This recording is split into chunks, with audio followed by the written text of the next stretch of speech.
जी दोस्तों, अस्सलाम वालेकुम। या अली मदद सिंध कायनात यूट्यूब चैनल के प्लेटफॉर्म तां मुंहिंजो पंहिंजो होस्ट अमीर हुसैन खोसो। जी दोस्तों, असीं हींअर मौजूदु आहियूं चाचा गुलाम हुसैन चांडियो सां। चाचा गुलाम हुसैन जो नंढड़ो तारुफ़ त चाचा गुलाम हुसैन चांडियो पाण होतखान चांडिये जो रहवासी आहे ऐं मरहूम जलाल चांडिये जो जेको आहे सो पाण सालो आहे। ऐं अचो त चाचे खां मरहूम जलाल चांडिये जो हिकु यादगार वाक़ियो ॿुधूं था। जी चाचा, अस्सलाम वालेकुम। या अली मदद वालेकुम सलाम अला हाली मदद। साईं। जी साईं चाचा। जी अर्ज़ात चाचा।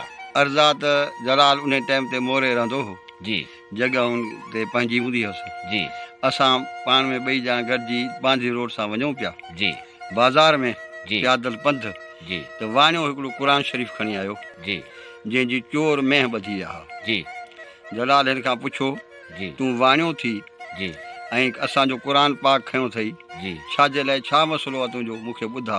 जी हुन चयोसीं मुंहिंजी मेंह ॿधी वई आहे, जी सो मां शहर में तरह क़ुर शरीफ़ खणी आयो आहियां। जी चोर चकार सभु दुनिया में पछाड़ीदार शहर में होटल ते किथे किथे ईंदा आहिनि। जी जी मां क़ुर शरीफ़ इन खणी घुमां त मन कंहिंखे रहम थिए त असांखे मेंह मूंखे पंहिंजी मोटाए ॾे। जलाल हिन खे चयो अदा ॻाल्हि ॿुधी अथई, मां चोर न आहियां, न को लोफर आहियां, न का लोफरनि सां मुंहिंजी यारी आहे। जी बाक़ी अर्ज़ु आई हो त तूं असांजो क़ुर पाक खणी आयो आहीं, मूंखे चई हिन वाणे खां क़ुर पाक वठि पाण वटि रख। हिन खे चई हाणे हीअं तूं कर, हींअर तूं हलियो वञि।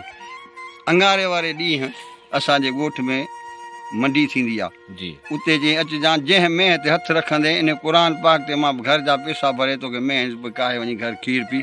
बाक़ी चोरनि सां मां कोन ॼाणा, जी बाक़ी मां इन क़ुर पाक जी इज़त करे तोखे मेंह वठी ॾींदुसि। मैं वठी ॾींदुसि। जी ॿुधी, जी उहो अंगारे हिन जो सूमर जो ॾींहुं हो, सुबुह ते अंगारो हो।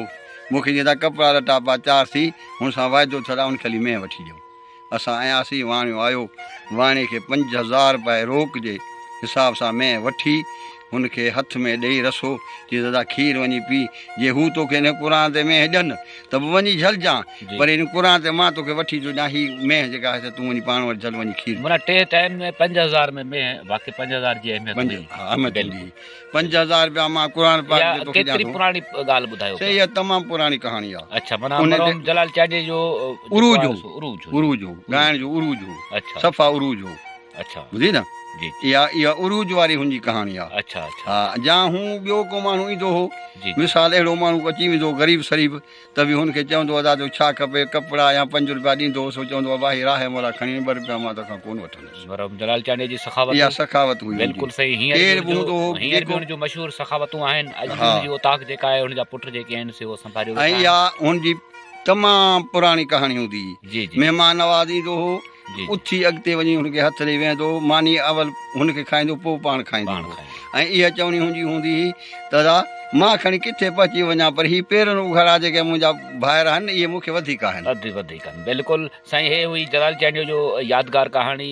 वाणीअ जी मेंह जेका आहे उहा गुम थी ऐं उहा मेंह जलाल चांडिये पंहिंजे तरफ़ां जेको आहे सो वाणीअ खे मेंह वठी ॾिनी। ऐं ॾिसंदा रहो पंहिंजो यूट्यूब चैनल सिंध कायनात ऐं सब्सक्राइब कयो असांजो यूट्यूब चैनल सिंध कायनात। असांजे उते उन इलाइक़े में ॿी कहाणी भाऊ जी आहे। जी हिकिड़ो माछी हूंदो, हुनजो नौकर रखियलु हूंदो हो।